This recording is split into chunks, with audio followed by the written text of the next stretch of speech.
Mas o fruto do Espírito é amor, alegria, paz, longanimidade, benignidade, bondade, fidelidade, mansidão, domínio próprio. Contra estas coisas não há lei. Algumas coisas para situar você nesse versículo aí. Pode deixar, Manu, direto, o 22. Obrigado. Primeira coisa é explicar para você por que este versículo. Por causa do tema que os irmãos estão estudando. O Deus que faz crescer. E crescimento tem a ver com frutificação.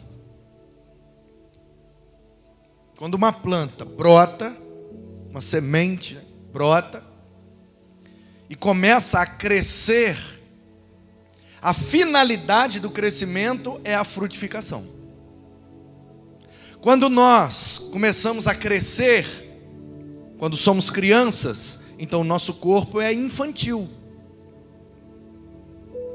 Quem aqui, ali tem filho, lá atrás tem filho, está no colo, ali também tem filho.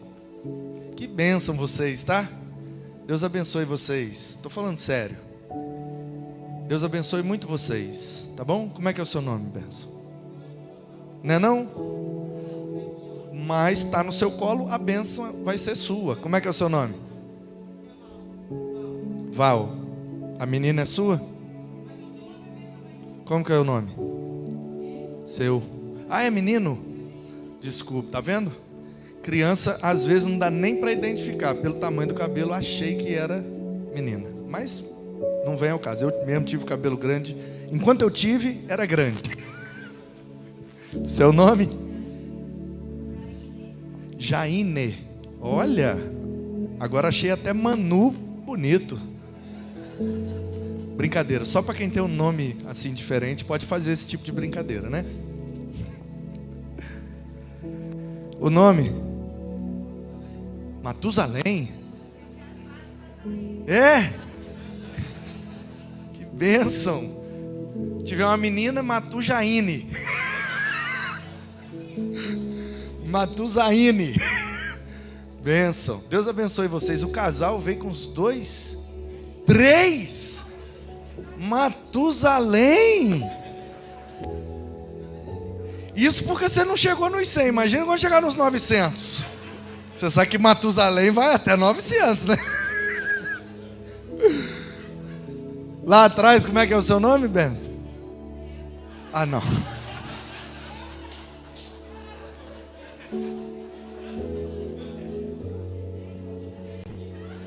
Não, desisto.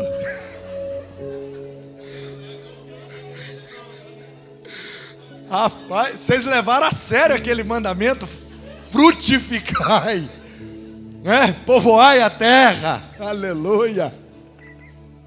Que bênção, rapaz. Vou levar essa receita lá para Guaranhuns, porque o povo não converte, então os crentes fazem filho e a igreja cresce. Que bênção. Então, já que é vocês dois, eu quero dizer o seguinte: numa quarta-feira, com 3 filhos, crianças, eu tive um biológico, criei mais 2.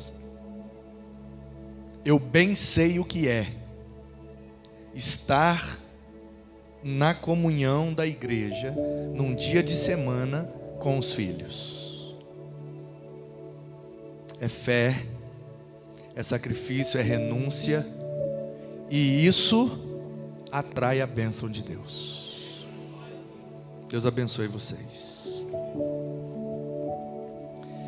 Então, Matusalém e Jaine, quando os meninos nasceram, eles não nasceram do tamanho que eles estão aí, né? Nasceram bem menores, certo? Vocês ficaram puxando eles para crescer de noite? Pega aí, Jaine, o pé, vamos, cresce, menino, cresce.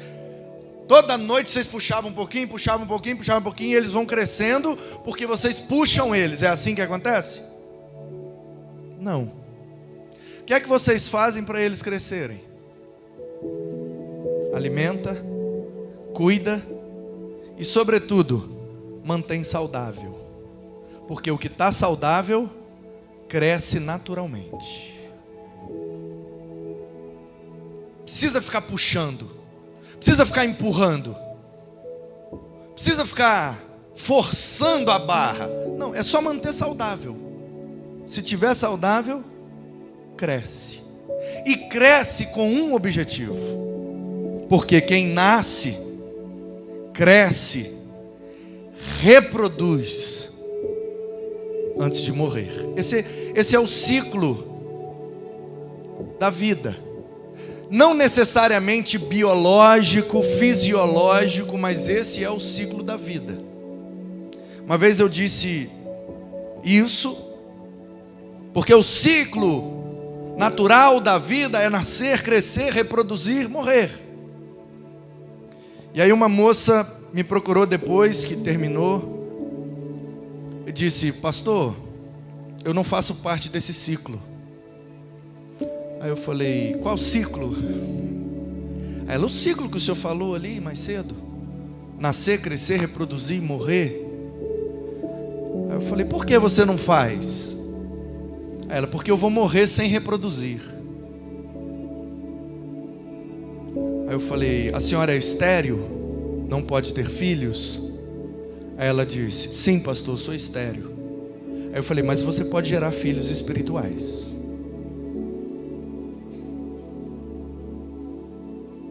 Nós não temos só filhos biológicos. Inclusive, mais importante que ter filhos biológicos é ter filhos espirituais. Porque não gerar filho por um problema, uma enfermidade física, não é um pecado.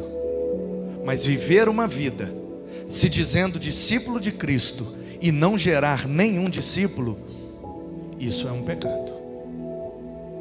É uma desobediência contra o único mandamento que Jesus nos deu como ordem: ide, pregai, façam discípulos. Ele só pediu isso, discípulos.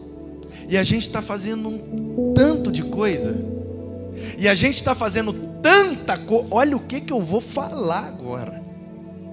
Olha o paradoxo desta frase que eu vou falar agora. E você pode até postar ela, mas por favor marque a localização e diz que você está aqui na igreja de Vila Rica, para dar uma moral, né, Denis? Tem que dar uma moral. Jesus só pediu para a gente fazer discípulos, e a gente está fazendo tanta coisa que não está sobrando tempo para fazer discípulo. A gente está fazendo culto, a gente está fazendo evento, a gente está fazendo retiro, a gente está fazendo congresso, a gente está fazendo reunião, a gente está fazendo evangelismo. E às vezes não está fazendo discípulo. Então, queridos, eu uso essa ilustração e os meninos lá da igreja me zoam demais. É você aí? É você mesmo? Eu tô meio cego, dá um desconto. E de máscara, Tibúrcio. É, Liliane Tibúrcio. Eu, Tibúrcio, te procuro, ó Deus. Essa piada é velha, chata, né? Sempre faz com eles. Essa família é muito querida.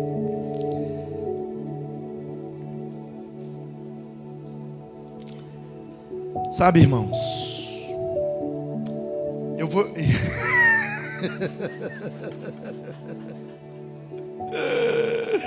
Tá bom, Tá ligado que quem dá um copo d'água para um discípulo de Cristo ganha um galardão, né? Já mostrei aqui para vocês no dia da posse, eu mostrei, não? Não? A irmã aqui está com a Bíblia aí aberta. Gostei de ver aberta, assim, eu gosto de ver a Bíblia aberta. Marca o dedinho no Gálatas 5 aí e volta um pouquinho no Mateus 10.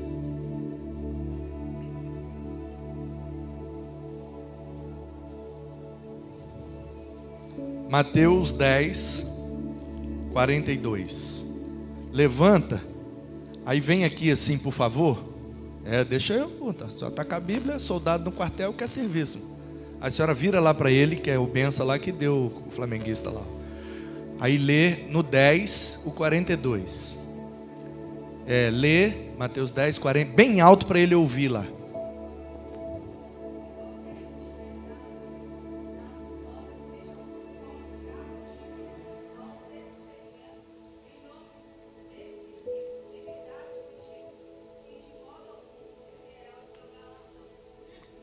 Viu aí? Quem dá um copo é um galardão. Quem dá uma jarra, um galardaço. Bom demais. Obrigado, irmão. Eu estava dizendo que lá na igreja eu faço isso e os meninos lá ficam me zoando. Porque, né, pastor tem umas piadas que é sem graça mesmo.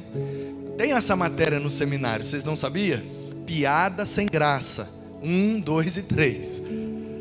Porque todo pastor faz umas piadas que, né? Ainda tem aquele constrangimento que é terrível. Com a juventude, então. Mas eu quero mostrar para você. Eu não sei se está pegando. Até onde está pegando ali, Denis, o vídeo? Pega aqui no chão? Tá, eu só preciso que pegue nesse degrau. Vem aqui uma benção. Você, Jaine, que estava dançando aqui, benção demais, está com 3 filhos. Crente demais. Fica nesse degrau aqui, por favor. Para mostrar lá. Tá pegando aí no vídeo? Ela aqui? Tá? A gente acha, e a gente pensou isso durante muito tempo. E agora tá dando um trabalho para corrigir, mas nós estamos aí para isso. A gente pensou durante muitos anos que discipulado era o que nós fazíamos para preparar os novos convertidos para o batismo. Inclusive, em algumas igrejas, a classe preparatória para o batismo chamava classe de discipulado. Então a ideia é, vou te ensinar aqui algumas lições do básico da nossa fé cristã, para você se tornar um discípulo de Cristo. E isso vai se concretizar no momento em que você sair da água do batistério. Você é um discípulo, membro da igreja, está pronto para fazer a obra. Jesus andou com os caras 3 anos e meio. E quando ele morreu não ficou um. Fugiu tudo. Um negou, o outro traiu, o outro ficou com medo. Vazou todo mundo fora. Um ou outro. 3 anos e meio. 3 anos e meio. Jesus, não é Manu. Pastor Denis, que é top de linha, mas não é o pastor Denis. É só um nível acima do Denis. Jesus. Jesus passou 3 anos e meio andando, comendo, convivendo, ensinando os caras todos os dias. E quando ele morreu, os caras sumiram.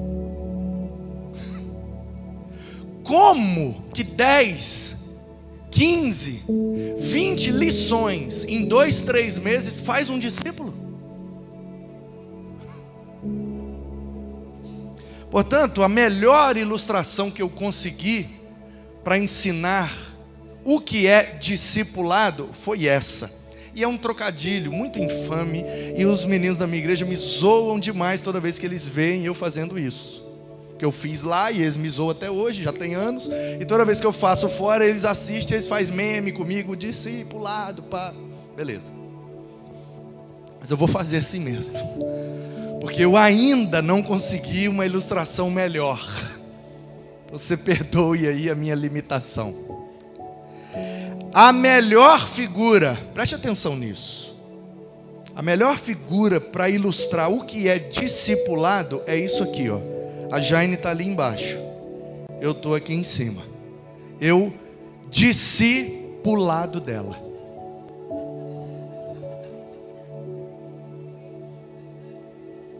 Vou fazer de novo, acho que você não entendeu.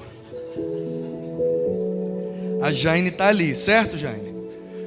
Você acabou de aceitar Jesus como seu Senhor e Salvador. Você não sabe nada nem de Jesus, nem da Bíblia, nem da igreja. Sabe nada. Você está num nível ali abaixo. Quer dizer que você seja pior do que eu. É porque desse assunto espiritual você ainda não conhece nada. Qual é o erro? É tentar pegar, pega aqui na minha mão, Janine, está esterilizada. E tentar puxar, não vem não. Que é muito difícil para você subir, você não consegue. E aí o que a gente tenta fazer? Puxar a pessoa para o nosso nível embaixo, em cima. Só que ela é uma recém-nascida. Você já viu recém-nascido subir degrau? O que é que a gente faz quando a gente quer que um recém-nascido suba um degrau ou uma escada? A gente carrega ele no colo. Então quem acabou de nascer em Cristo não tem força suficiente para subir degrau nenhum. Eu é que preciso descer para pegar e depois subir. E esse processo, com alguns, dura anos. Porque cada um tem seu tempo, cada um tem sua história, cada um tem seus traumas, cada um tem suas crises, cada um tem suas fragilidades. Não é uma receita de bolo, 10 lições, uma fábrica. 1, 2, 3, 4, 5, 10 lições, saiu, mais um discípulo. 1, 2, 3, 4, 5, 10, mais um discípulo. Não é fábrica. Cada um é um. Então tem gente que vai estar aqui, tem gente que vai estar aqui, tem gente que vai estar aqui, tem gente que vai estar lá na porta. Eu tenho que ir lá buscar. Então o que é discipulado? É exatamente isso aqui, ó, discipulado da pessoa.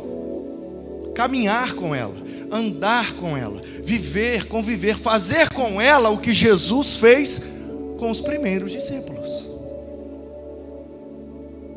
E pode ser que depois de 3 anos e meio, quando eu me ausentar da vida,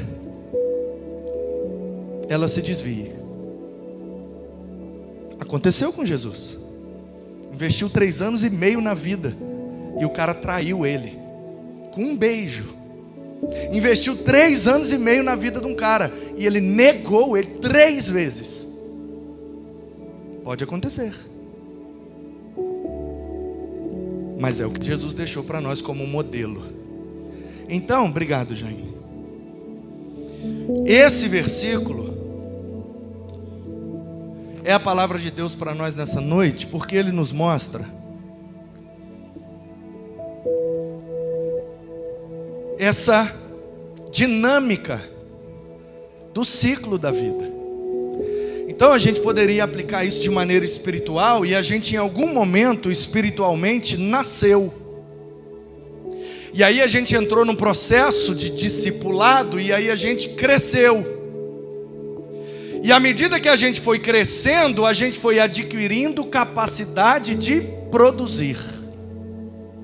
Assim como acontece com o corpo humano. Criança não tem condição, capacidade fisiológica, biológica de reprodução. Por quê? Porque os órgãos reprodutivos ainda não estão maduros. Então precisa crescer. O Deus que nos faz crescer com esse objetivo: frutificar. Porque quem nasce, cresce, precisa reproduzir. E essa palavra nesse ciclo ela é perfeita, porque é exatamente essa a ideia: reproduzir. Ou seja, o que alguém produziu em mim, eu vou reproduzir em alguém. Então é a ideia, aproveitando o ensejo das Olimpíadas, de uma corrida de revezamento, onde um bastão é passado. E eu acho maravilhosa a corrida de revezamento, porque é o melhor esporte, é a melhor maneira. E não à toa Paulo usou nas suas cartas exemplos dos esportes olímpicos. Ele falou de tiro, ele falou de maratona, ele falou de corrida. Então o revezamento é perfeito para ilustrar discipulado e vida cristã. Porque quem ganha, não sei se você já reparou isso, quem ganha a corrida não é o corredor, é o bastão. Porque se o primeiro cara não passar o bastão para o outro, ele pode chegar primeiro. Se ele tiver sem o bastão, ele perdeu. Então não é o corredor, é o bastão que ganha. Não é o primeiro corredor que passa na linha de chegada, é o primeiro bastão que passa. Esse é o campeão. O bastão é o evangelho, irmão. A gente recebe e passa. E no final, nós somos os vencedores. O Evangelho é o vencedor. Porque é Ele que produz, é Ele que opera, pelo poder do Espírito de Deus. Então, o Deus que faz crescer com esse motivo específico: frutificar. Frutificar. Porque afinal de contas, o que adianta sermos grandes e não sermos frutíferos?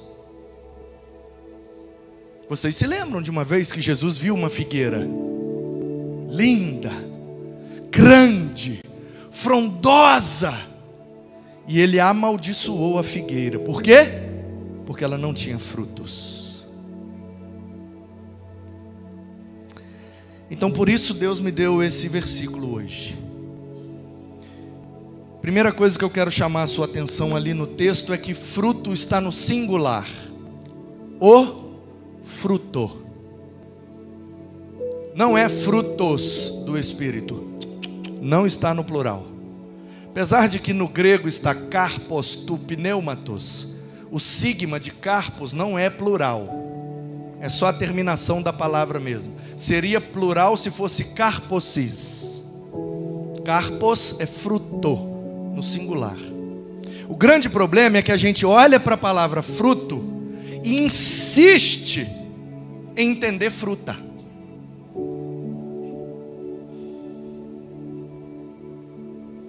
Eu que estou de dieta, tudo bem. Olhar para o fruto e ver fruta. Estou de dieta.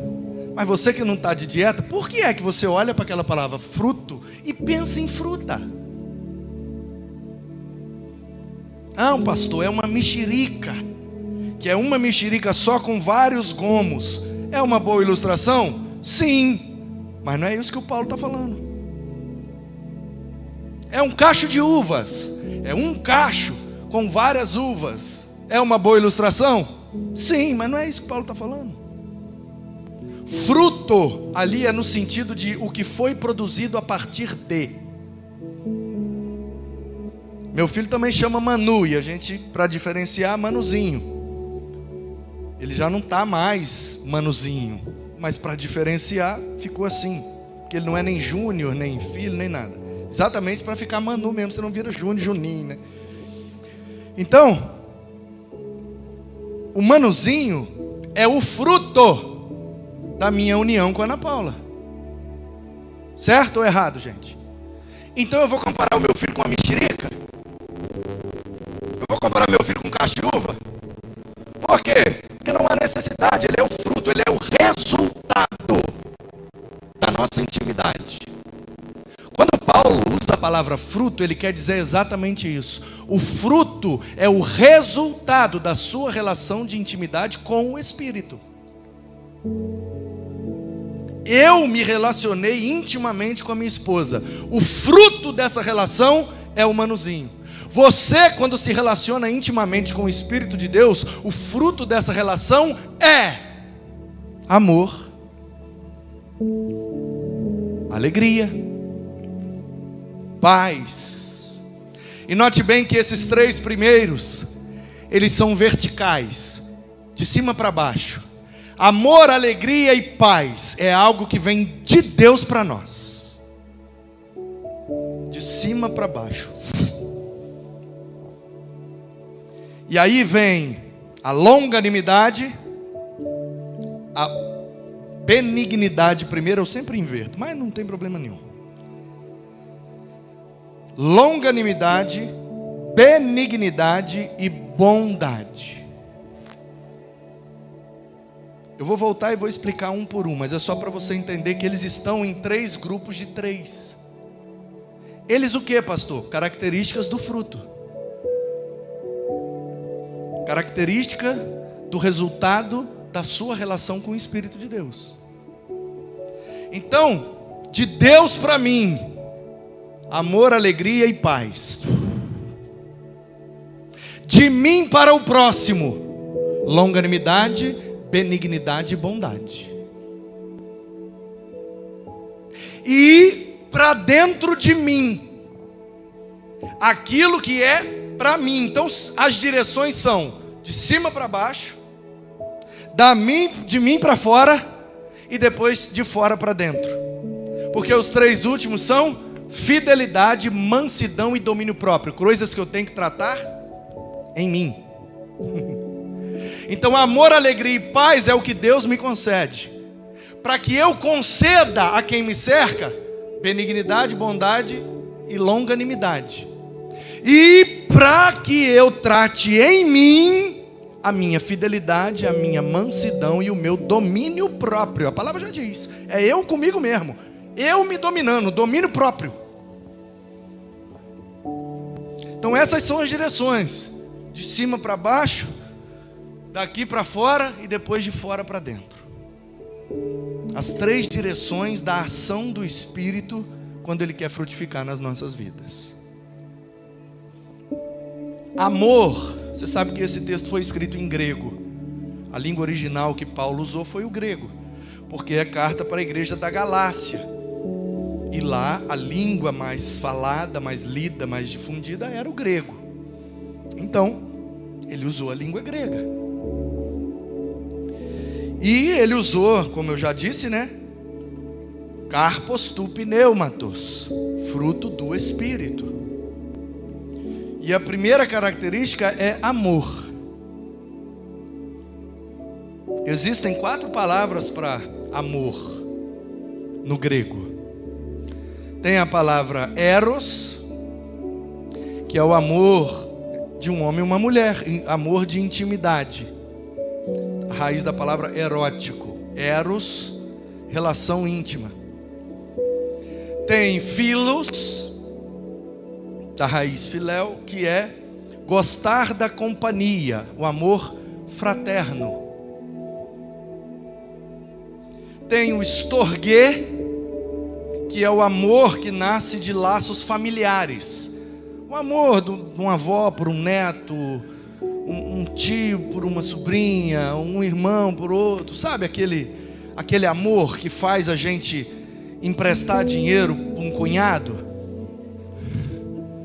pela 3ª vez e ele não pagou nenhuma das outras, e vai chegar no Natal, ele vai pedir de novo. Aí a gente vai olhar um para o outro e vai dizer assim: fazer o que, né, gente? Família. Ventiladorzinho ali, tá ligado, né? Tá? Ah, é porque ele tá para cá, ó. Aí a gente vai e empresta de novo. Família. É irmão, pastor, é minha irmã. Ah, aconteceu esse problema, esse. Mas por que você fez isso, minha filha? Pastor, meu irmão. É meu irmão, é da minha família. A gente sabe, não vale 1 centavo. Mas é da família, a gente está disposto a fazer algo. O grego chama isso de storge. E tem o 4º tipo, que é o amor sacrificial, incondicional. Está disposto a morrer e não precisa razão para morrer. Não precisa ter motivo, é incondicional, não coloca condição. E aí uma vez, um aluno perguntou no seminário: mas, pastor, se um dia eu estiver com a minha namorada e um bandido vier assaltar e for atirar na minha namorada, e eu pular na frente da bala para salvar minha namorada, é ágape? Aí eu falei: não, é eros. Então se eu pular na frente da bala para salvar um amigo, é filos. E se eu pular na frente da bala para salvar minha mãe, é storge. Ai, pastor, então quanto que é ágape? Falei: ágape é quando a polícia chega e dá voz de prisão. Parado aí. O bandido assusta com um grito, vai virar para ver o que é, ele vira apontando a arma. A polícia, sem pestanejar, atira para matar o bandido. Aí você pula na frente da bala para salvar o bandido. Esse é o ágape. Qual é a pergunta lógica que surge agora? Qual dos 4 Paulo botou ali?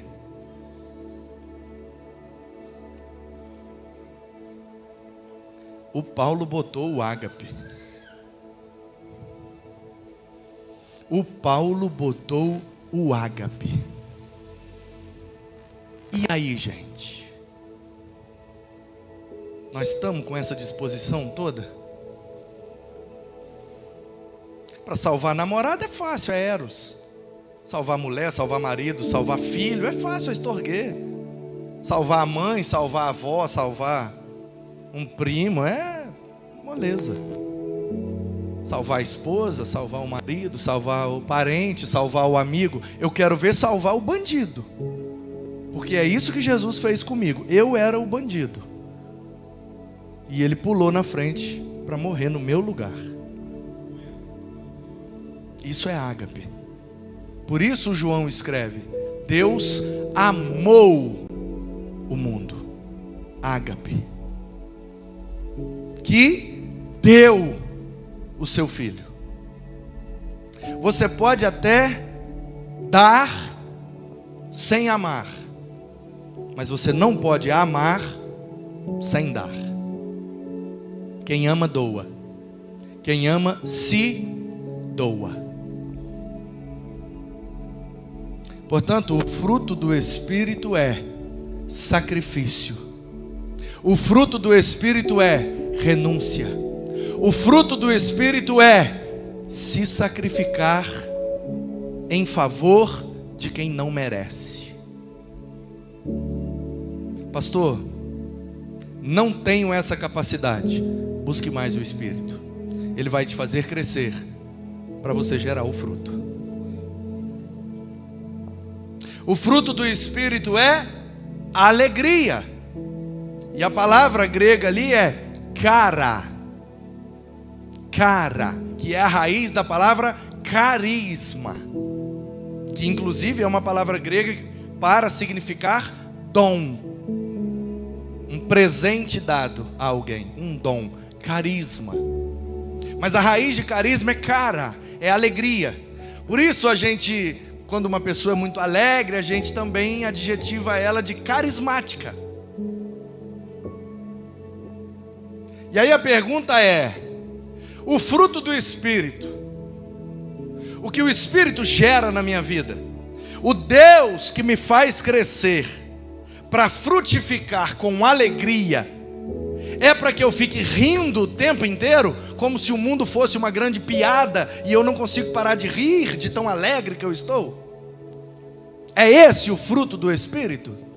É lógico que não. Então a pergunta é: que tipo de alegria é essa que Paulo está falando, inspirado pelo Espírito? E aí você vai no dicionário grego e você vai ver que cara é uma satisfação independente. O que é que significa?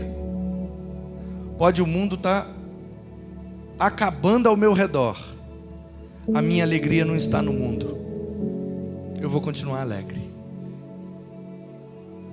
Pode a guerra explodir ao meu redor, minha alegria não está no mundo, eu posso continuar alegre, mesmo em meio à dor. Isso significa que nós não vamos chorar? Claro que não. Jesus, o Filho de Deus, Deus encarnado, chorou. Chorou. Ter alegria como fruto do Espírito não significa que vamos ter o resto da vida sem chorar. Significa que as lágrimas não serão mais importantes que o sorriso. As lágrimas são importantes, mas elas não são mais importantes que a alegria que o Espírito concede ao nosso coração.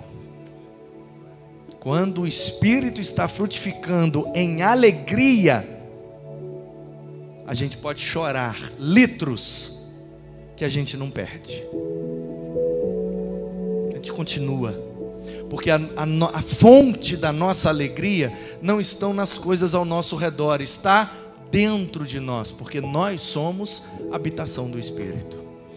Ai, pastor, eu não consigo ter essa alegria aí que o Senhor está me dizendo. Quando eu estou triste, eu quero morrer, eu quero que se exploda, eu não quero saber de nada, eu quero chorar, eu quero chutar, eu perco a minha alegria, eu não tenho essa capacidade. Então se relacione com o Espírito e Ele vai frutificar isso na sua vida.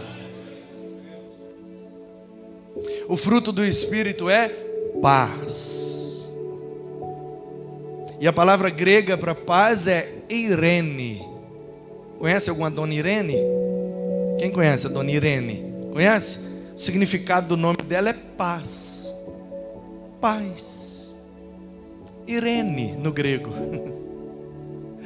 Aí a pergunta é: Paulo, então quando o Espírito está frutificando paz na minha vida, isso significa que eu não vou enfrentar nenhuma batalha? Claro que não. Isso significa que eu não vou travar nenhuma guerra? Claro que não. Quem disse a você que paz é ausência de guerra? Paz é conseguir dormir em meio à guerra.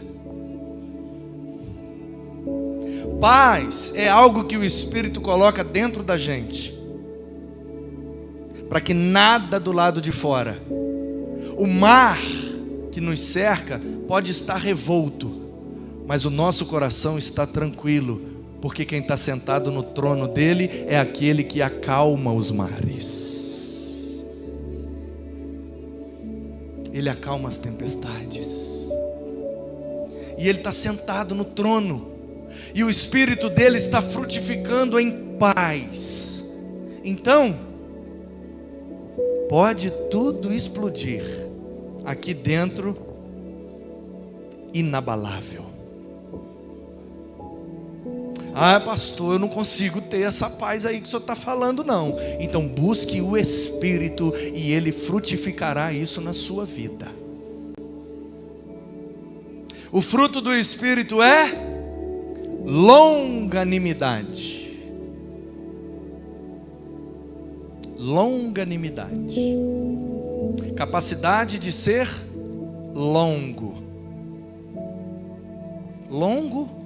Como? Eu sou um cara longânimo porque eu sou longo, quase 2 metros, eu sou mais longo. Aí um irmão que tem 1,50 m, ele é menos longânimo que eu. Capacidade de ser longo. A pergunta é: longo no quê? Aí a gente vai perguntar para o Paulo: Paulo, que palavra grega você usou aí? Aí o Paulo responde: macrotumia. Macrotumia. 2 palavras juntas. Macro, a gente sabe, é o contrário de micro. Micro é pequeno, macro é grande. Tumia é uma palavra que advém da raiz tumoi. Tumoi está usado em alguns versículos antes como obra da carne, e a Bíblia traduz como raiva, cólera.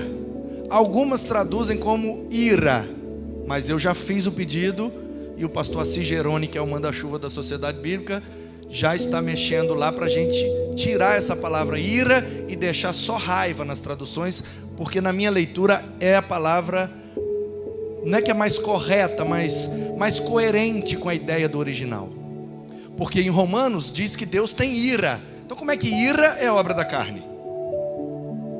Não pode ser, Deus não é carne, Deus é espírito. E Deus não peca. Então ira não é pecado. E a palavra grega para ira é orgis. Quando Paulo diz irai-vos e não pequeis, ele usa orgis, não usa tumoi.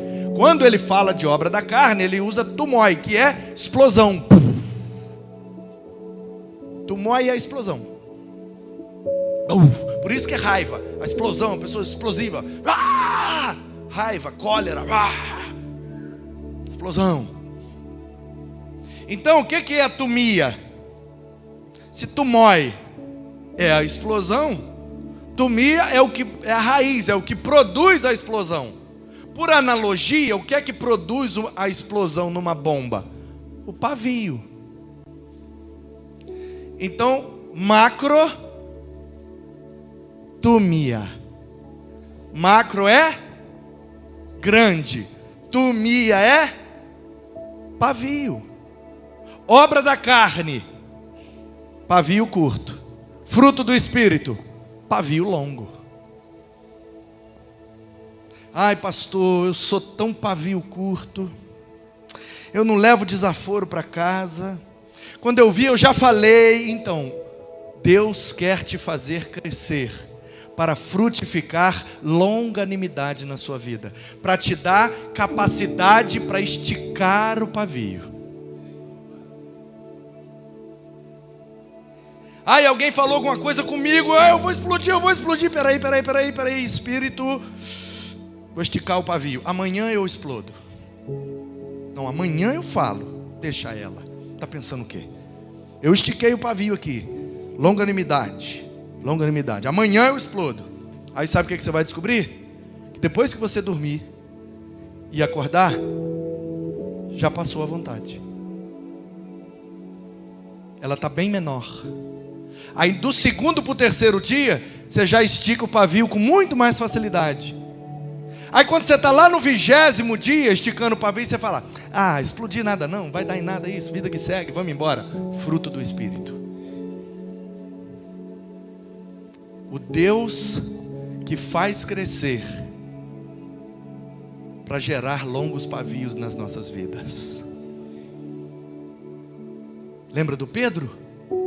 Pavio curto, pá, cortou a orelha do cara. Aí Jesus, está doido, rapaz?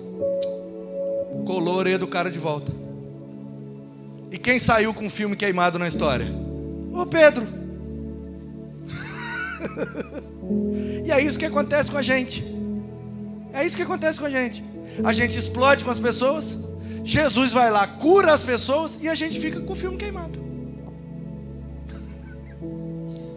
E olha que quem está te falando isso é um cara altamente explosivo, cujas mensagens são postadas com a hashtag BANG. Mas quanto mais eu me relaciono com o Espírito, quanto mais eu deixo Ele me fazer crescer, quanto mais eu reproduzo a longanimidade de Cristo, aí sim, o Espírito vai gerando e vai me dando condições, dia após dia, de esticar o pavio. Relacione-se com o Espírito, Ele vai te dar um pavio mais longo. O fruto do Espírito é benignidade. Vou fazer essas duas para adiantar. Bondade. Benignidade, a palavra grega é krestotes. Bondade, a palavra grega é agatosune.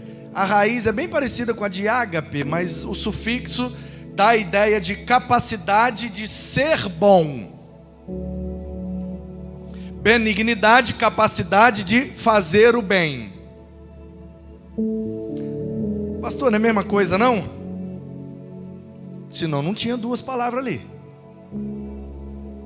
Capacidade de fazer o bem é uma coisa, capacidade de ser bom é outra. Eu conheço gente boa que não faz o bem, e conheço gente que faz o bem e que não é boa. Pastor, ainda não entendi. Um crente piedoso, de oração, íntimo de Deus, vê alguém necessitado e passa fingindo que não viu. É bom? Não dá prejuízo a ninguém, não deve a ninguém, não bateu em ninguém, não explodiu com ninguém. É uma bênção, mas viu alguém precisando e não fez o bem. É uma pessoa boa, mas não fez o bem. Por outro lado, nós temos, e eu que cresci na periferia, conheci muitos homens, também mulheres, mas eu vi mais homens nesse contexto, que não são bons, Eles não são bons. Eles matam, eles roubam, eles traficam drogas. Mas quando acaba o gás na casa da Dona Maria, é ele que manda um gás cheinho para ela e não cobra nada. Ele não é bom, mas ele fez o bem. O que é que a Bíblia está dizendo, irmão? Que quando você se relaciona intimamente com o Espírito, Ele te dá essas duas capacidades. Você é bom, essência, e você faz o bem, prática. Que já disse o Tiago, quem sabe o bem que deve fazer e não faz, comete pecado. Pecado da omissão. Então, inclusive Dallas Willard, indico a leitura, tem um livro genial, genial. A capa é genial. O nome do livro é A Grande Omissão. Mas o termo bíblico é a grande comissão. Quando Jesus, ide, fazei discípulos, essa é a missão de Jesus. E Ele permitiu que a gente fizesse essa missão junto com Ele.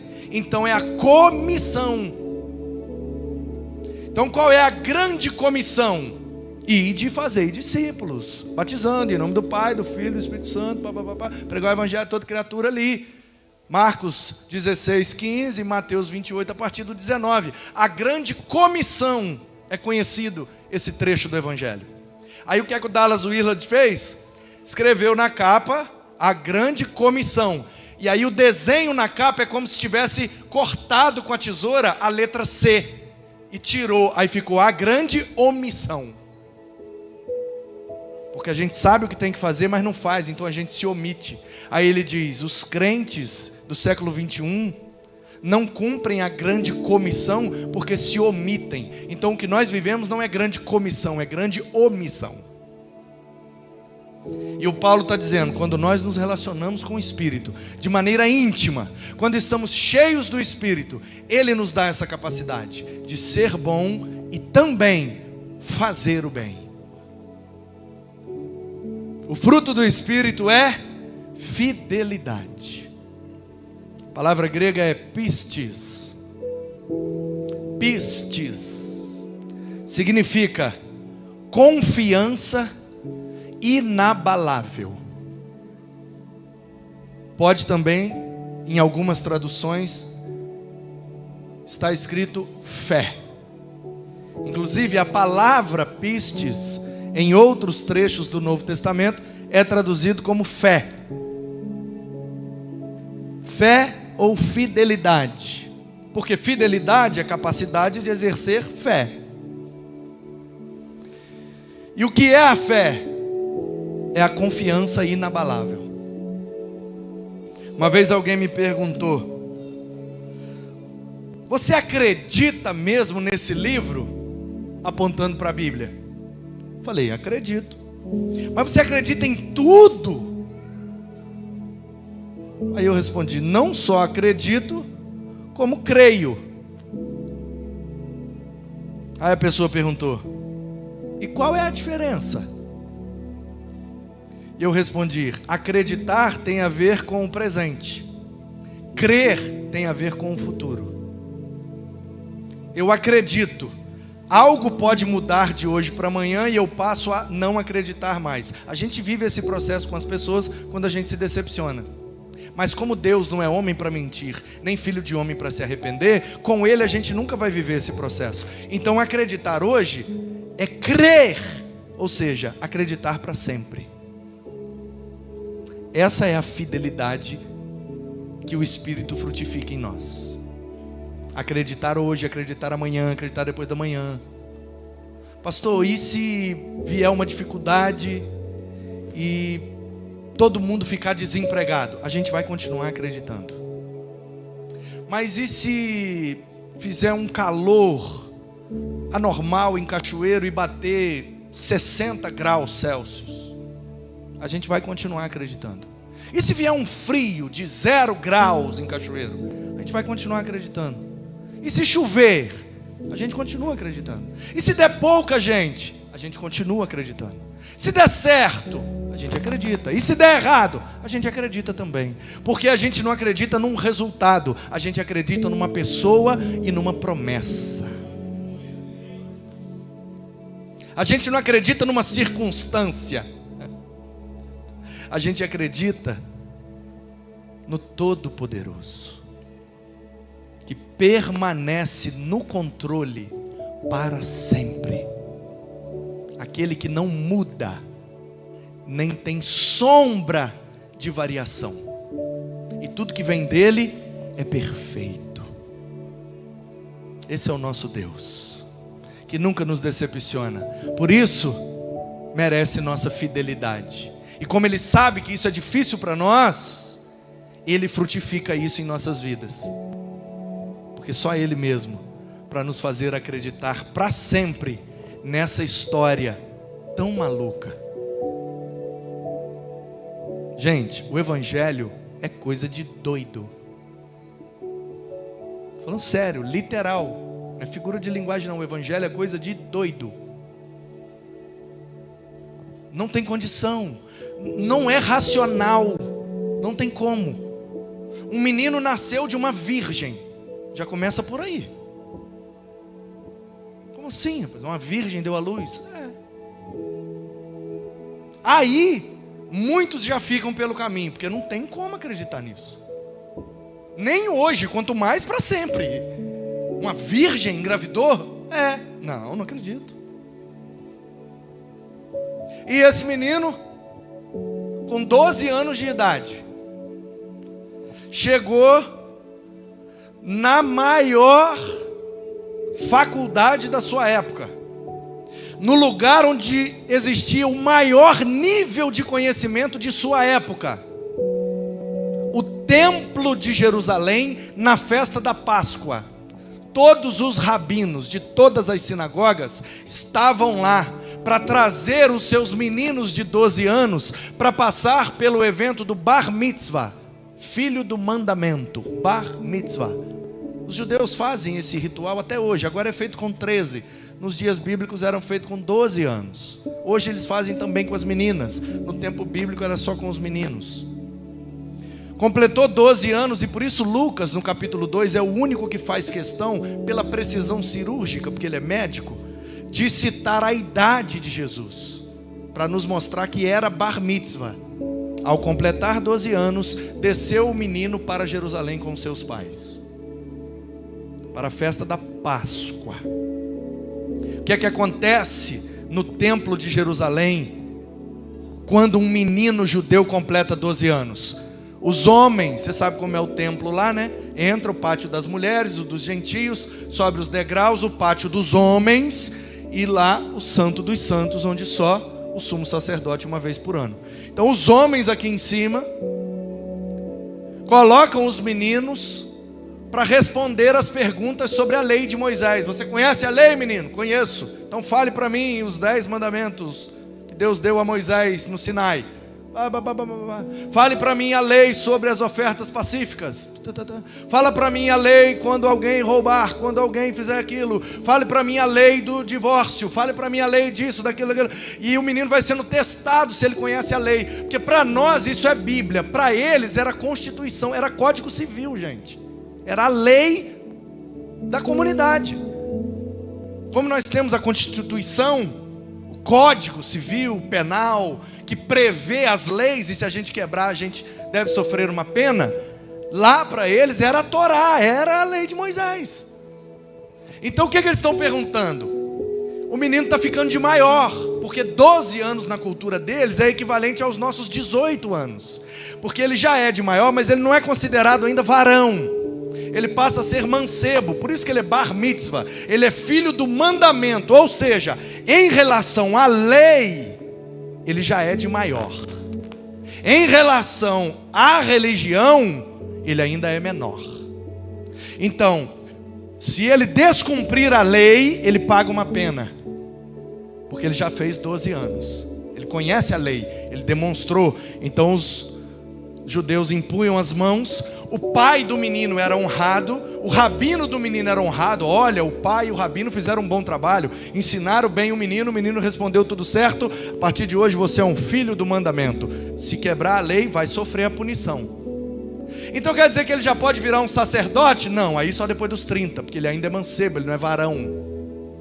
Então ele já pode ser um profeta? Não, aí depois dos 30. Então ele já pode ser um rabino e ensinar na sinagoga? Não, depois dos 30, porque na religião a maioridade é 30. Na sociedade, para cumprir a lei, a maioridade é 12.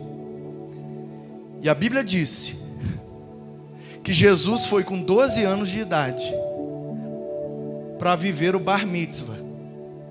Ele, o pai dele e o rabino dele, da sinagoga de Nazaré. E Nazaré sofria extremo preconceito. Pode vir alguma coisa boa de Nazaré? É a pergunta do povo. E aí Jesus entra no meio deles. Um rabinão, provavelmente o Hillel, o Shammai, o Gamaliel, que eram os top da época, pergunta para ele: você conhece a lei, meu filho? Conheço. Fala pra gente aí o que você conhece da lei. Aí Jesus começa. Blá, blá, blá, blá, blá, blá, blá, blá, blá, blá. Daqui a pouco os caras estão sentados de boca aberta, maravilhados, diz o texto, da maneira como ele expunha as escrituras. E todo mundo, os doutores da lei, os doutores da lei. É um menino que fez uma faculdade de direito, a faculdadezinha pequenininha lá do interior. Aí ele vai para Harvard ter um encontro. Ele é recém-formado, ele acabou de se formar em direito na faculdadezinha lá do interior que ninguém conhece, não tem nada de bom lá. Aí ele vai para Harvard, nos Estados Unidos, na melhor faculdade de direito do mundo. Ele chega lá e só tem pós-doutores em direito. O menino recém-formado da faculdadezinha do interior começa a falar sobre o direito e os pós-doutores ficam tudo: onde é que esse menino estudou, gente? Na Multivigs.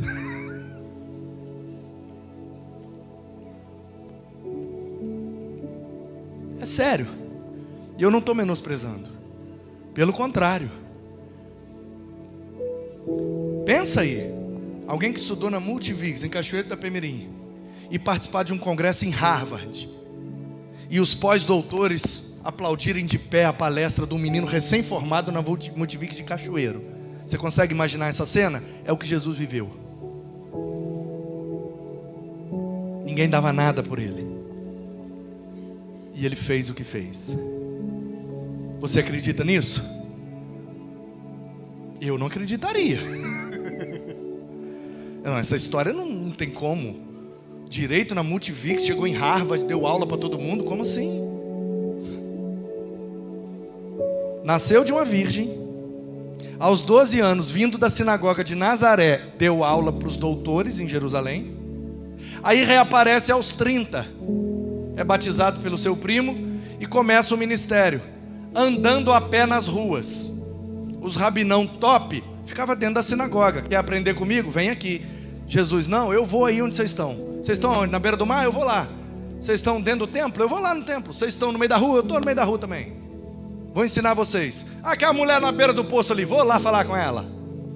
Nenhum rabino fazia isso. E de repente ele começa a fazer isso.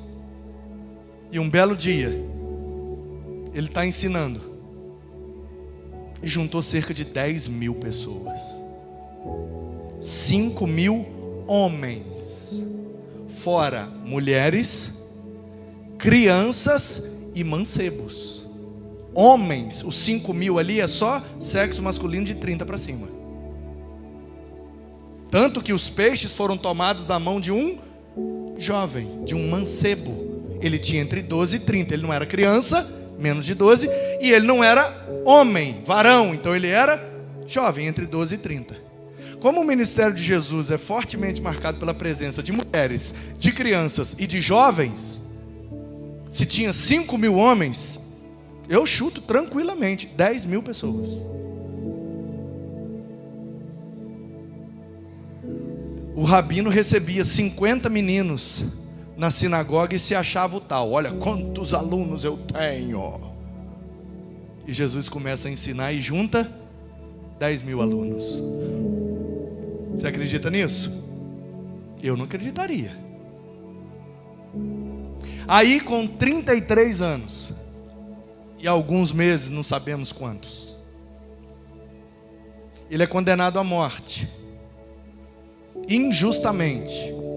E ele é o único ser humano que não cometeu nenhum erro. Nenhum erro civil, nenhum erro legal, nenhum erro moral, nenhum erro ético e nenhum erro espiritual. Ele é perfeito em todas as áreas da sua vida. Você acredita nisso? Eu não acreditaria. Um ser humano, de carne e osso igual eu, 100% humano, gente igual eu, e perfeito em tudo? Acredito não, é ruim. Acredito não. Eu sou ser humano, eu sei bem o que é ser humano. Não acredito não. Nunca errou? Nunca pensou errado? Eu não acreditaria. Morreu. Ok. Da virgem eu não acredito. Deu aula para os doutores com 12 anos, também não acredito. Foi perfeito em todas as áreas, não acredito. Agora, depois de 3 dias, ele viveu de novo. Não, aí já é exagero.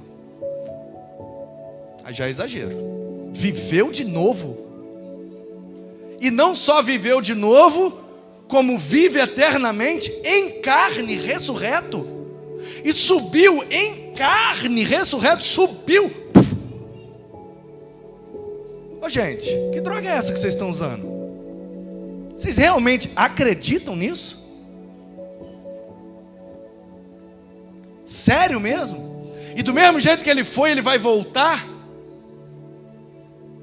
Nas nuvens? E vai buscar um povo que só ele conhece quem é quem? Sério mesmo? Vocês acreditam nessa história? Não. Na boa, vocês acreditam? Mesmo? Já há muito tempo vocês acreditam? Continuam acreditando?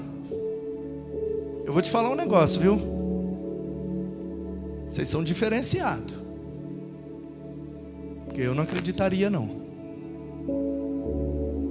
O evangelho é loucura para os que perecem, mas para os que creem é o poder de Deus para a salvação. O Espírito nos convence da justiça, do pecado e do juízo, e Ele frutifica em nós fidelidade, que é a capacidade de continuar acreditando nele, ainda que tudo dê errado. Como é que a gente consegue? Porque o Espírito frutifica em nós. O fruto do Espírito é, vai Manu, mansidão. A palavra grega é prautes. O que é prautes? Inabilidade de reação.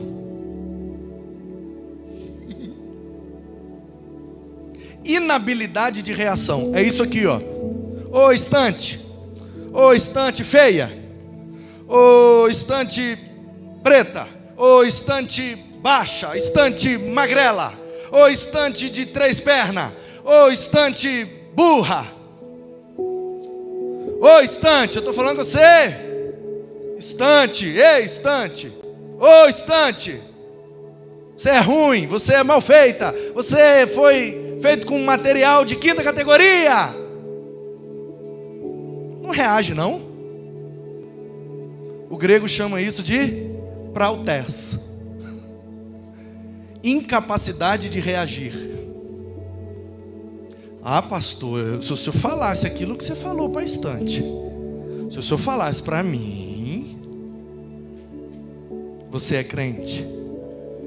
Você tem relacionamento íntimo com o Espírito? Então ele vai frutificar você ser uma estante. podem fazer o que quiser com você, você não reage, sabe por quê? Porque você tem um Deus que cuida, você tem um Deus que julga, você tem um Deus que não dorme nem cochila, e a Ele pertence a justiça e a vingança. Diz a Bíblia. Não precisa reagir nem se vingar. Deixa Deus fazer. Entrega para Deus. Porque existe a lei da semeadura, que inclusive está logo depois disso aí, né? É a lei da semeadura. De Deus não se zomba.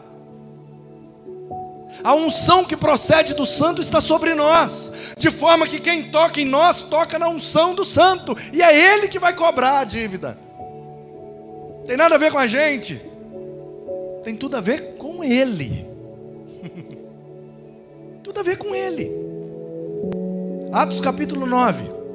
Saulo, respirando ameaças e morte, saiu de Jerusalém com uma autorização, uma carta escrita, autorizando ele a chegar em Damasco, onde tinha naquele tempo um grande número de cristãos reunidos, novos convertidos. Naquele tempo eles ainda eram chamados de o povo do caminho. E Saulo foi matar o povo do caminho, mas no caminho, o caminho o encontrou. E aí no meio do caminho, uma forte luz brilhou e ele ficou cego e caiu. Não tem cavalo na história não, tá? Cavalo não. Isso aí, repete aí para todo mundo aprender. Cavalo não.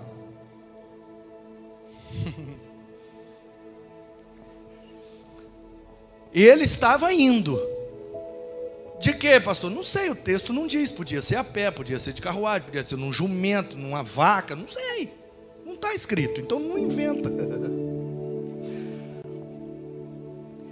E aí ele cai. E uma frase, Atos 9. Saulo, Saulo. Repete 2 vezes de propósito. Porque toda vez que Deus quer falar intimamente com alguém, Ele repete o nome 2 vezes. Samuel, Samuel. Então o Saulo, ele não conhecia Jesus, ele não cria em Jesus, ele não tinha Jesus na sua vida, mas ele conhecia o Antigo Testamento, ele conhecia que quando alguém chama o seu nome 2 vezes, presta atenção que o negócio é sério. E a voz diz a ele: Saulo, Saulo, por que me persegues? Note bem, querido, o Saulo saiu de Jerusalém, nós estamos em Atos 9. Em Atos 1, Jesus subiu e falou: fique em Jerusalém até o Espírito ser derramado. O povo ficou. Atos 2, o Espírito é derramado. Cheios do Espírito saíram pregando. E agora a igreja já está bombando. Bombando tanto que está incomodando os judeus. E eles autorizaram o Saulo a matar, porque estava incomodando demais, estava crescendo muito. Então o Saulo saiu com autorização para matar os crentes. Jesus já está lá na destra do Pai, já tinha subido. Mas de quem é a voz que pergunta para ele: Saulo, Saulo, por que me persegues? De quem é a voz? É a voz de Jesus. E o que é que eu aprendo com isso? Toda vez que alguém se levanta para perseguir um crente, Jesus entra na história como se a perseguição fosse para ele. Por que você está me perseguindo? Não, Jesus, não é que você não é com aquele crente ali. Não, mas ele é meu, mexeu com ele, mexeu comigo. Quando é que isso acontece? Quando nós crescemos e frutificamos em mansidão. Mansidão. Você não vai reagir? Você não vai responder? O que é que você vai fazer? Vou esperar para ver. E se não acontecer nada? O juiz é perfeito, ele sabe o que faz.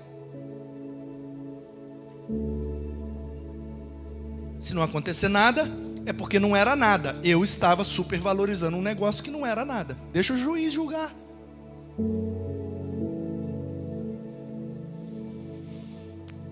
O tempo está muito avançado. Eu sei disso. Eu tenho esse péssimo hábito, eu peço que você me perdoe. Mas isso tem a ver com a especificidade do meu chamado, sabe, irmão? Eu fui chamado por Deus para fazer isso, para explicar uns negócios que ninguém explica. E para explicar, às vezes, demora um pouco mais. Então, por favor, compreende. Eu trabalhava num posto de gasolina 10 anos, lá em Guarapari, na Enseada Azul. E eu gerenciava aquele posto e também outras empresas do meu patrão na época, um tio muito querido que já faleceu. E eu estava lá um dia sentado, já tinha feito o meu serviço e estava lá de olho. Quando a coisa apertava, eu dava uma ajuda lá na pista aos frentistas. E de repente um cara buzinando, bebê, bebê, bebê, bebê. Aí eu olhei o que estava buzinando, era uma fila de carro. Eu falei, gente, o que é essa fila? Aí eu fui lá, opa, bom dia e tal. Ele, rapaz, tá demorando muito isso aí, no Lava Jato do posto. Tava uma fila se formando e o pessoal, e o menino lá, tava lavando nessa velocidade, assim, ó, o carro.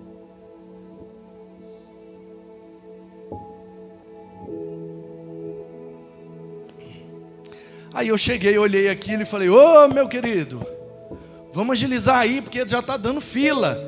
E se demorar muito, o povo vai embora, e a gente não pode perder cliente. Então vamos aí. Aí ele olhou para mim e continuou. Depois de muito falar, eu cheguei lá e falei, meu querido, eu preciso que você agilize e acelere. Aí ele fez assim com a esponja para mim. Tipo assim, então lava você. Aí eu entendi o recado e falei, lavo sim, e você vai embora. Amanhã você vem para acertar suas contas, pode tirar o uniforme, deixa aí, vai embora, e eu vou lavar. E aí eu já arranquei avental e já chamei 2 meninos lá, ajuda aqui, já, vai aspirando, vamos, vai secando, bora. Botei a fila para andar e já comecei, lavei os carros, tudo. E ele foi embora. Chegou em casa, contou pro pai dele. E o pai dele tomava uns negócios. O pai dele saiu do serviço, trabalhava com obras, pedreiro e tal, parou no boteco, calibrou tudo que podia, pegou a motozinha dele, uma chineraizinha, e veio cambaleando pela estrada fora e entrou no posto, e veio, freou assim, parou. Eu estava suado, cansado de lavar os carros tudo. A gente já estava fazendo um lanche, tomando uma coca, um pão com mortadela, tal. E os frentistas sim, aquele clima já de confraternização, final de turno, vamos fechar, vamos embora. O cara vem, parou, eu sentado, ele parou na minha frente, falou assim, você que é o gerente? Aí eu falei, por enquanto, não sei o que é que vem, né?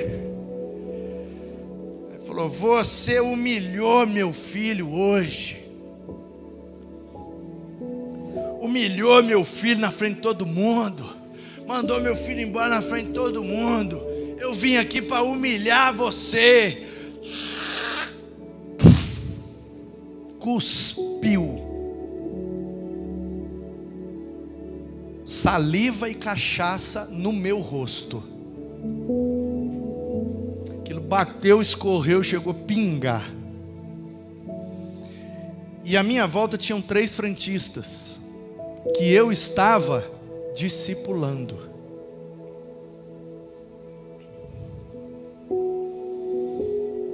Eu respirei, limpei e falei, Jesus, preciso de mansidão. Você não vai falar nada não? Você gosta de mexer com quem é novinho, né? Vem me humilhar eu aqui que eu quero ver. De novo.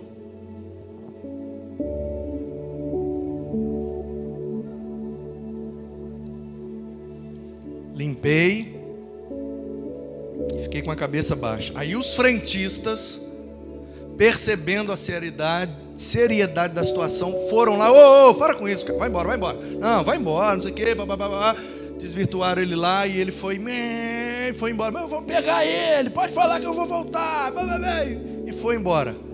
Os meninos voltaram e um deles, que estava começando a frequentar a igreja,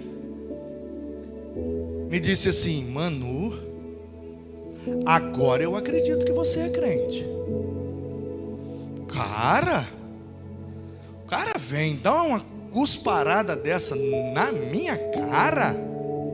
Você tá doido, Manu? Ele pesa metade que você, ele tem metade da sua altura, bêbado. Eu falei: não, tá de boa, entrega para Deus. Não, uma coisa é você ser crente, outra coisa é você ser bobo. E começaram a botar pilha. Eu: tá bom, tá tranquilo, tá de boa, vamos fechar o caixa, vamos embora. Fechei, fui embora. Outro dia, estou lá na minha sala, que era no segundo andar lá, terminando o meu serviço da manhã. De repente, blém, começa a tocar a campainha. Eu chego na escada, vejo a porta, vidro lá embaixo. Oi, aí um frentista dizendo assim: vem aqui, quer falar com você. Aí eu: só um minutinho, estou indo. Acabei de terminar o negócio lá, salvei o arquivo lá, e desci. Opa, o que é? E aí, quem era? Ele, todo ralado da cabeça aos pés, roxo, rasgado, todo esgulepado, parecia que tinha saído debaixo de uma carreta, atropelado. E aí eu olhei e assustei, eu falei: bom dia. Eu fiquei: é ou não é? Está meio desfigurado, tá meio... Aí eu falei: bom dia. Aí ele ajoelhou no chão e deu um grito: pelo amor de Deus, me perdoa, eu não quero morrer. Eu falei: que é isso, gente? Aí eu: levanta aí, né? Não, para com isso, rapaz, levanta. Pelo amor de Deus, eu preciso que você me perdoe. Me perdoe, eu não quero morrer. Aí começou a gritar, todo mundo saindo da conveniência para ver o que era. Os frentistas pararam de abastecer. O que é isso? O que é isso? E eu falei: calma, vem aqui, toma uma água aqui, um café, não sei o que, tenta aqui, calma. Não, eu preciso saber. Calma, respira, toma uma água aí. Tá. Calmou. O que está acontecendo? Rapaz, eu preciso que você me perdoe. Por favor, tá, eu te perdoei, está perdoado, beleza? O que está acontecendo? Ontem eu saí daqui, eu não lembro direito o que eu fiz com você.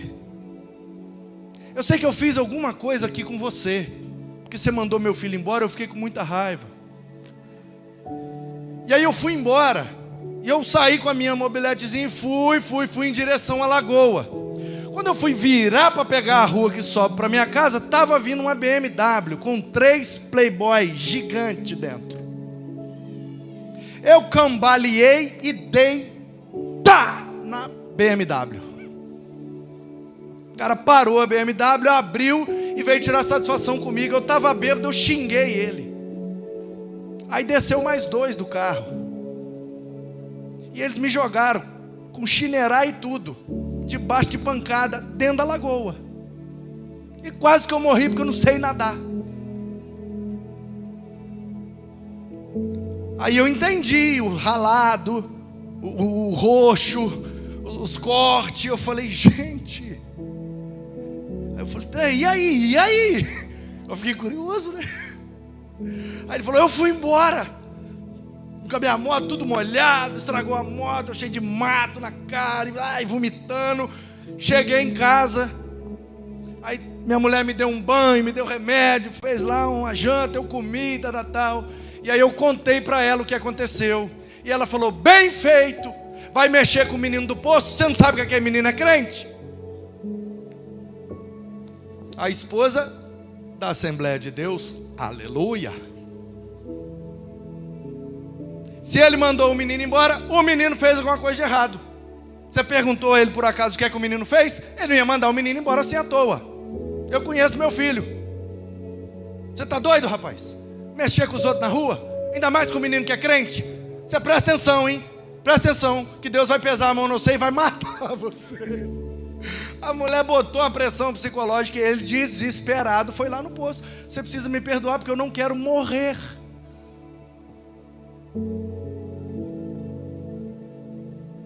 Mansidão. Mansidão. Aí depois de um tempão, eu descobri que naquele dia tinha um outro frentista, que era de uma determinada matriz religiosa, e que não gostava o motivo, o fato de eu falar de Jesus, conversar sobre Bíblia com os funcionários, clientes, e de vez em quando fazer orações lá no posto. Ele era de uma outra matriz religiosa e, sinceramente, eu até concordo com ele. Tem que saber dosar e tem que saber o limite mesmo. E ele não gostava, porque na perspectiva dele eu estava querendo empurrar o cristianismo goela abaixo. Ele era de uma outra religião, ele estava achando aquilo desrespeitoso. E quanto mais eu orava, mais eu irritava ele. Quanto mais eu falava da Bíblia e de Jesus, mais eu irritava ele. E depois os meninos me contaram, muito tempo depois, que ele naquela semana tinha dito que ia mandar fazer lá um negócio para mim e que eu ia ver. Esse cara fica aí com negócio de Bíblia de Jesus, você vai ver. Vou mandar fazer não sei o que, não sei o que, não sei o que lá para ele, vocês vão ver o que vai acontecer com ele. E passou vários dias e não aconteceu nada comigo. Mas aconteceu esse episódio. Aí os meninos disseram, ele estava lá na pista. Quando o cara começou a gritar, me perdoa que eu não quero morrer, ele arregalou o olho, olhou para nós e falou, eu não tenho nada a ver com isso não, não tenho nada a ver com isso não.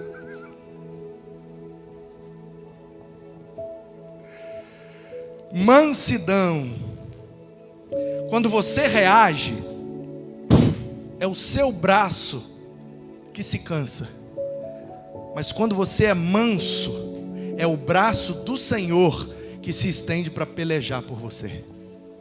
Pastor, não consigo ter essa mansidão. Então relacione-se intimamente com o Espírito e Ele vai frutificar isso na sua vida. Eu sempre consegui ter mansidão como nesse episódio? Óbvio que não. Mas a gente não pode desistir de buscar.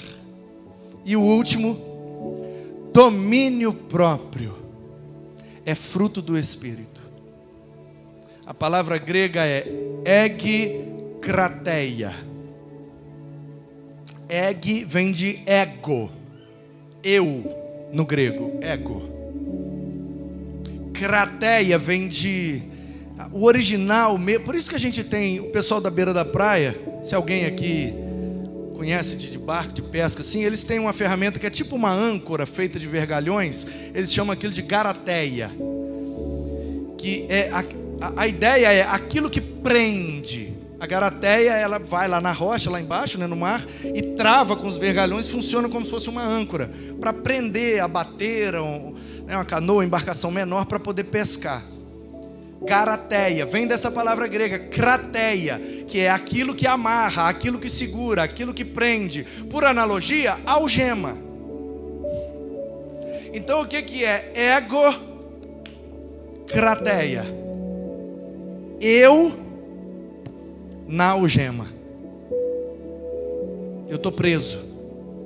Alguém fez alguma coisa comigo, eu até quero revidar, mas eu estou preso. Eu estou na algema. Quem está entendendo? Alguém fez alguma coisa comigo e eu quero reagir, eu quero revidar, eu quero fazer alguma coisa, mas eu não consigo, por quê? Porque eu estou na algema. Olha que paradoxo lindo do Evangelho. É quando nós estamos presos pelo Espírito, é que estamos de fato livres para viver. Quanto mais liberdade a gente busca, mais preso a gente fica. Quanto mais preso pelo Espírito, mais livre a gente vive. Maravilhoso isso. Domínio próprio. Eu me coloco na algema pelo poder do Espírito, para não fazer o que quero, mas para fazer o que agrada a Ele, o que frutifica para a glória dEle. Pastor, onde é que vende essa algema? Eu quero comprar. É no relacionamento com o Espírito Santo. Quanto mais cheio dele, mais forte é a algema. Quanto mais da presença dele, mais preso você fica. Preso para as suas vontades, mas livre para a vontade de Deus. O Deus que faz crescer. Para quê? Para frutificar no poder do Espírito, com amor, alegria e paz, longanimidade, benignidade, bondade, fidelidade, mansidão e domínio próprio. Contra essas coisas não há lei, pode fazer à vontade. Deus abençoe vocês, em nome de Jesus.